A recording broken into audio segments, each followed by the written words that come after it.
আমার জন্মস্থান বরিশাল পিরোজপুর।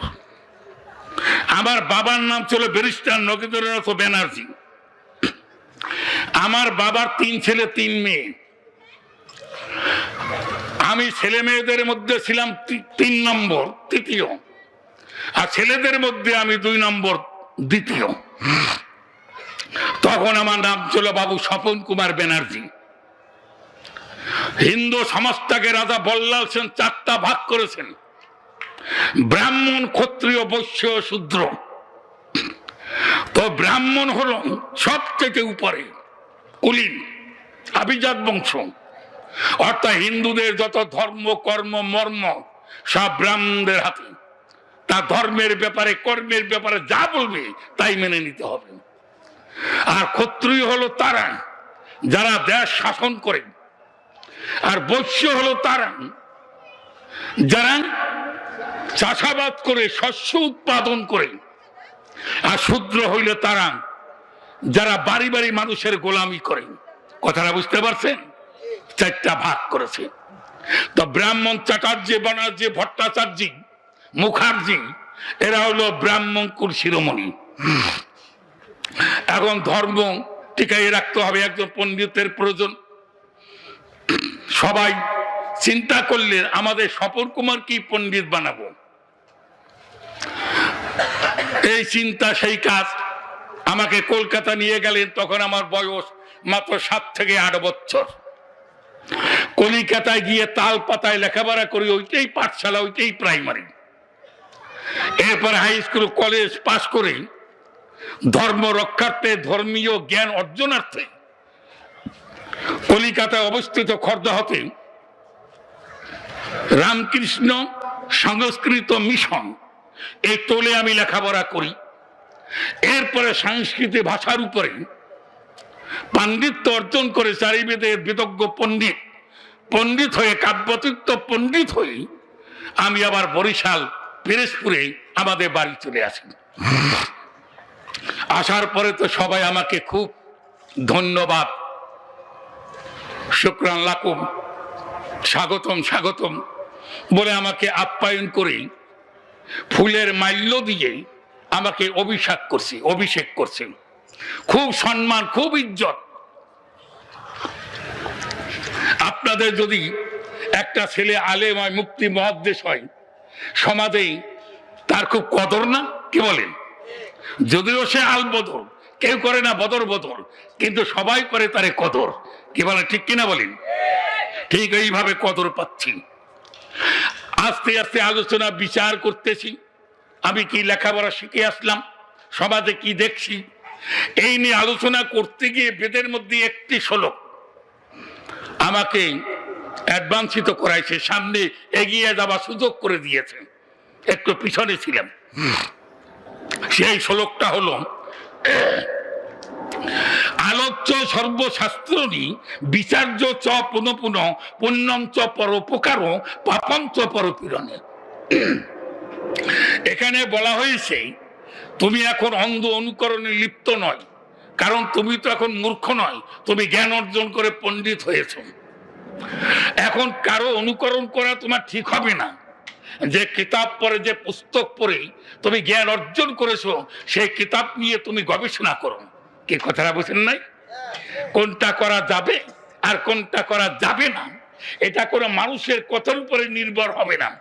এটা তুমি আলোচনা বিচার করো, এটা রিসার্চ স্টাডি করো, গবেষণা করো, তাহলে তুমি বুঝতে পারবে তোমার জন্য কোনটা উত্তম গ্রহণীয় আর কোনটা উত্তম বর্জনীয়। যারা অন্য অনুকরণে লিপ্ত, আল্লাহ তাদের উপরে ক্ষিপ্ত। কাজ হবে না, কবরে যাইয়াও যদি করো অনুতপ্ত, তাদের জন্য আগুনের গর্ত, ওখানে যাইয়া তারা হবে ধন্য। তাদের থাকবে না কোনো পুণ্য, কারণ তারা ইসলামকে করছে অমান্য। কথা বুঝতে পারছেন? এই জন্য আগুনের গর্ত তাদের জন্য। নাউযুবিল্লাহ, সবাই বলে নাউযুবিল্লাহি মিন যালিক মিনহা।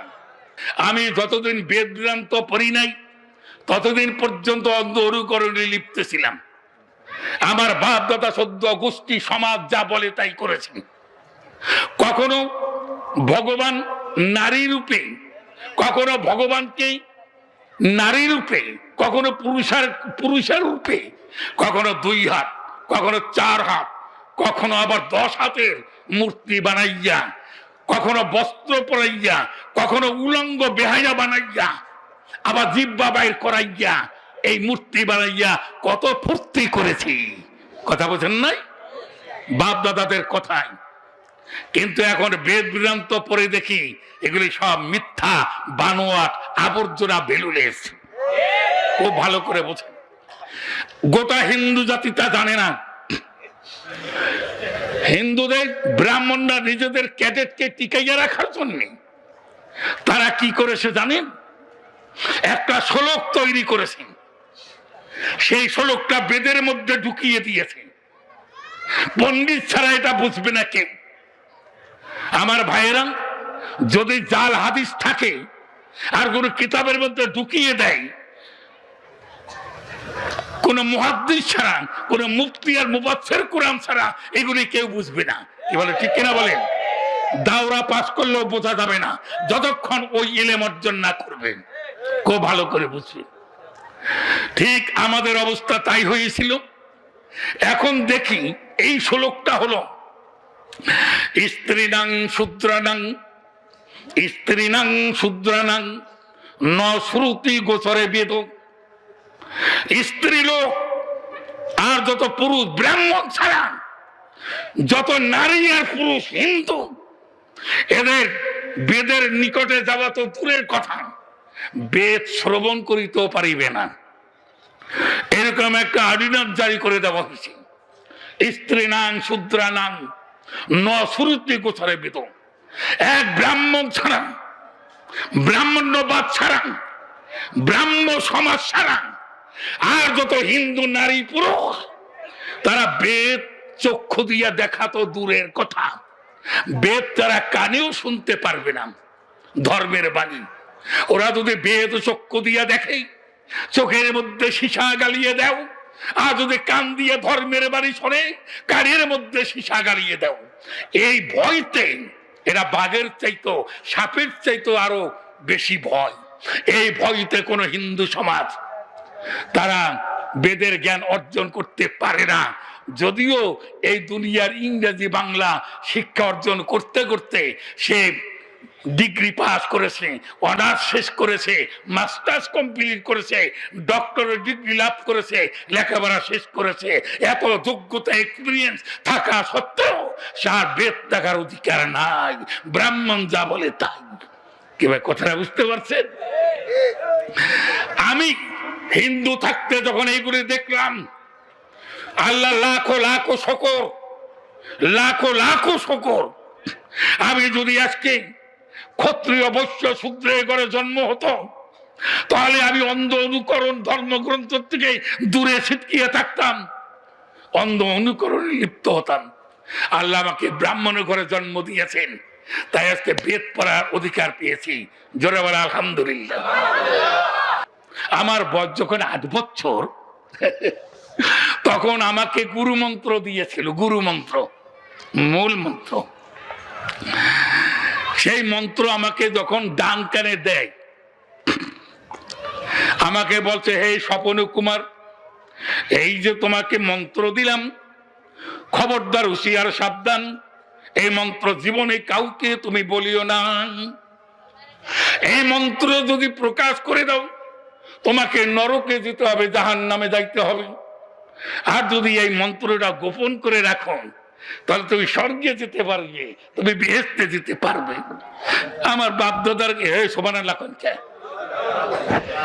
এখন আমার বাপ দাদারা কি আর, আমার বাপ দাদারকে মিথ্যা বলতে পারি?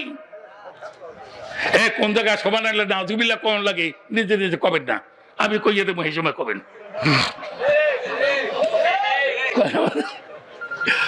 এখন এই যে কথা আমাকে বলা হচ্ছে, আমি মনে মনে চিন্তা করেছি, আমার বাপ দাদার বড় বড় পণ্ডিত, বড় বড় জ্ঞানী ব্যক্তিগণ, তারা কি আর মিথ্যা বলতে পারেন না?